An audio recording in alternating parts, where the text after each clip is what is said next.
Gəlin bir yerdə kökələyin. Bəli. Yer kökələk. Bəli, bax buna bax. Sineji mal etlərdi, qoyun etlərdi. Damar tutulubsa bu damarı açar. Bu nədir bibi? Bu başı qovurması. Açıq olmaz. Ben Naxçıvan qavurması da var idi. Büyük düşmüyor. Bu kaldı. Bugün hələ alınmadı o. Başım sabahdan menümüzə daxil olur. Bəh. Çəkimlər. Gəlin bir yerdə kökələyin. Yer kökələk. Bəli. Yeməsə kökələmirik. Gəlin yiyin sonra kökələk. Arıqlıqdan əziyyət çəkənlər durun gəlin bura. Bilərə bax. Bəh. Tapıntı deyil, tapıntı.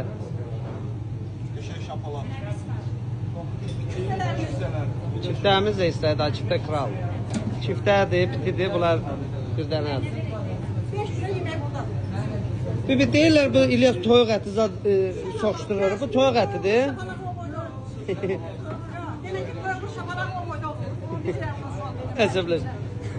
Sənə gülmək yaraşır, deyil mi? Gül. Sağ ol, Allah köməyiniz olsun. Sağ ol. Toyuq şabalaqdır, o mal şabalaqdır. Gəl. Bu da kebabçımızdır.